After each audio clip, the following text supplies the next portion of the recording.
Assalamualaikum warahmatullahi wabarakatuh. Selamat kembali kepada semua pelajar tingkatan 3 bagi sesi 2022-2023. Hari ini anda bersama saya, Cikgu Mardiana binti Marjuni dalam mata pelajaran Geografi. Baiklah, bak kata pepatah, tak kenal maka tak cinta.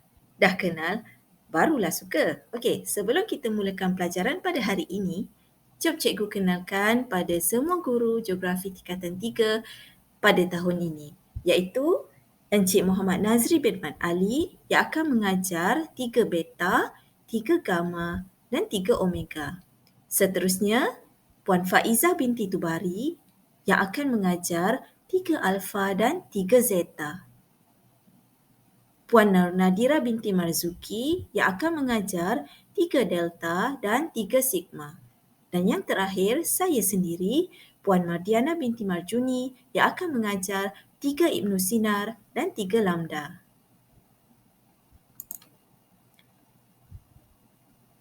Dalam mata pelajaran ini, terdapat dokumen rujukan asas yang akan kita gunakan iaitu RPT, Rancangan Pengajaran Tahunan, DSKP, Dokumen Standard Kurikulum dan Pentaksiran, dan yang ketiga, buku teks Geografi tingkatan 3.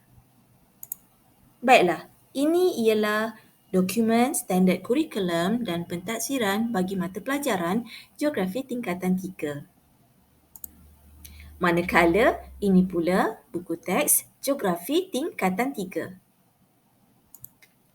Untuk pengetahuan, mata pelajaran geografi terdapat 5 bahagian ataupun tema.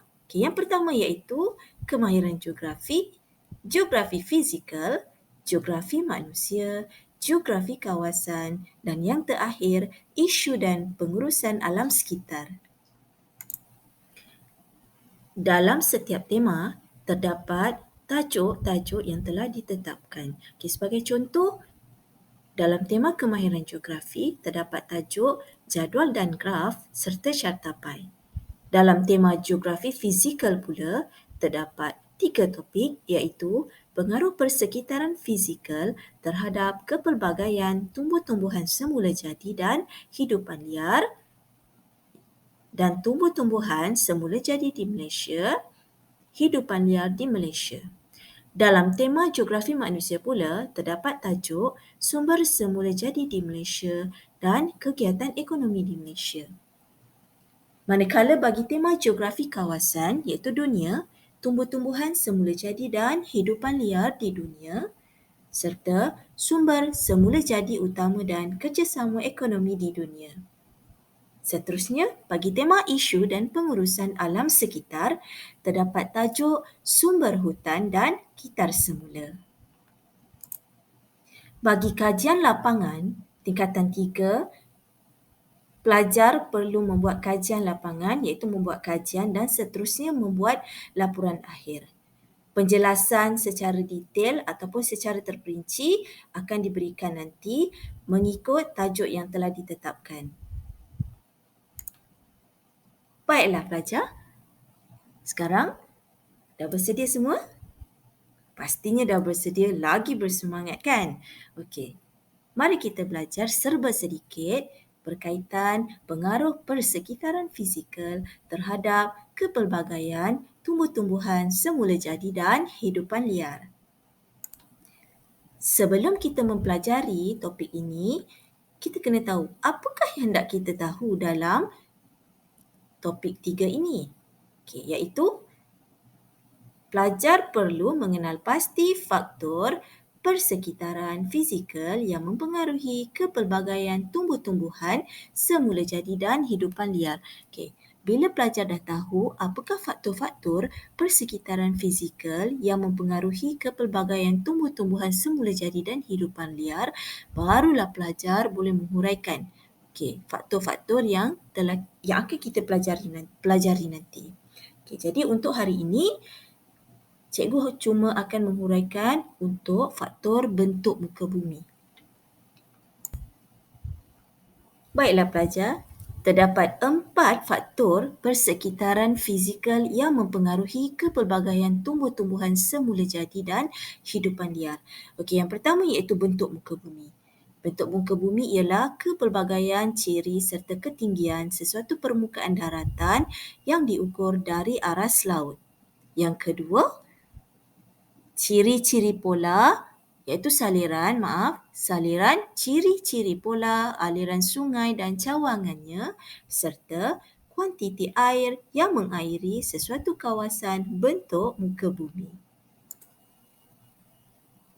Seterusnya, faktor yang ketiga ialah faktor tanih, iaitu lapisan paling atas di permukaan bumi yang terhasil daripada dua bahan, iaitu bahan organik dan bahan bukan organik.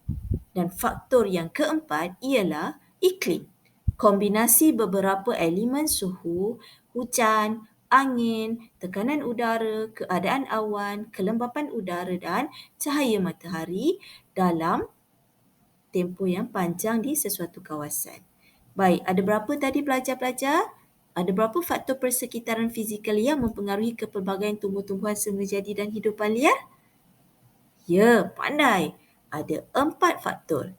Apa dia?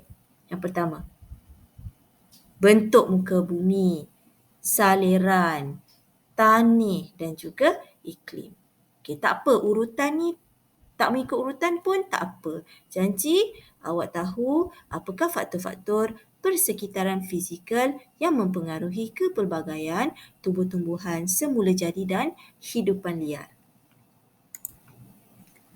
Seterusnya, bentuk muka bumi yang berbeza akan mempengaruhi tumbuh-tumbuhan yang berbeza. Hidupan liar yang tinggal di bentuk muka bumi yang berbeza juga berlainan di antara satu kawasan dengan kawasan yang lain.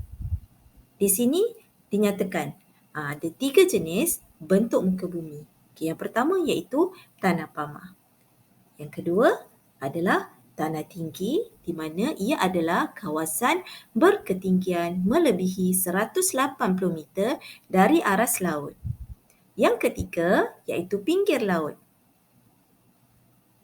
Pinggir laut adalah kawasan yang menghadap laut dan menghadap angin yang kuat. Okay, iaitu macam contoh pulau, pantai berpasir, pantai berlumpur dan paya air masin. Jadi ada berapa bentuk muka bumi? Iaitu 3. Tanah pamah, tanah tinggi dan juga pinggir laut. Tanah pamah adalah kawasan yang sesuai untuk pertumbuhan pelbagai spesies flora. Apakah itu flora? Okey, flora itu adalah merujuk kepada tumbuh-tumbuhan dan menjadi habitat kepada pelbagai spesies fauna. Apa pula itu fauna? Okey, fauna adalah merujuk kepada hidupan liar. Pernah dengar kan? Flora dan fauna, iaitu tumbuh-tumbuhan dan hidupan liar. Jadi di Tanah Pamah, antara jenis hutan yang dilitupi iaitu hutan hujan tropika, hutan monsun tropika dan juga hutan konifer. Antara tumbuhan semula jadi yang terdapat di Tanah Pamah iaitu jelutong, pokok jati dan juga pokok pin. Dan jika di sini kita boleh lihat antara hidupan liar yang terdapat di hutan hujan tropika iaitu gajah, hutan monsun tropika harimau, hutan konifer iaitu brown bear.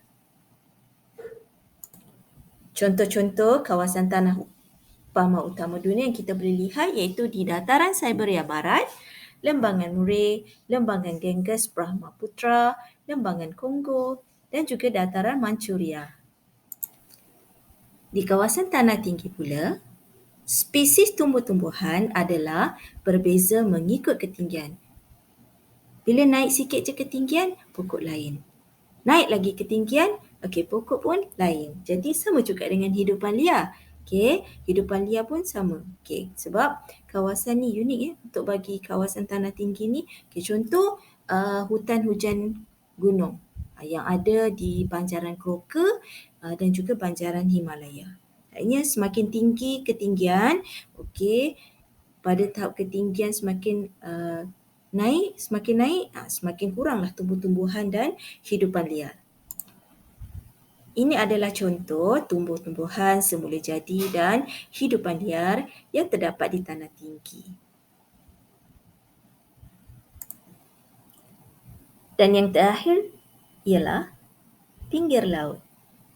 Spesies tumbuh-tumbuhan semula jadi di kawasan pinggir laut adalah tumbuhan yang tahan kepada tiupan angin dan air masin. Dan biasanya tumbuh-tumbuhan di sini mempunyai sistem akar yang kuat. Okey, contoh-contoh kawasan dia ialah Pulau Rumbia di Malaysia, Pantai Barat Sumatera di Indonesia dan juga Pantai Whitehaven di Australia. Ini adalah contoh-contoh tumbuhan semula jadi dan hidupan liar yang terdapat di pinggir laut. Jadi kita boleh tengoklah dekat situ, okay, ada semak samun, ada pokok kelapa, ada bintang laut. Yang mana pokok-pokok ini memang tahan kepada air masin, okay, dan juga tiupan angin lah. Okay. Sama juga bagi hidupan liar, contohnya seperti ular, anjing laut dan umang-umang. Baiklah para pelajar, setakat ini sahaja bagi pembelajaran kita pada hari ini. Kita akan bersambung lagi pada subtopik yang akan datang. Sampai berjumpa lagi. Assalamualaikum warahmatullahi wabarakatuh. Terima kasih.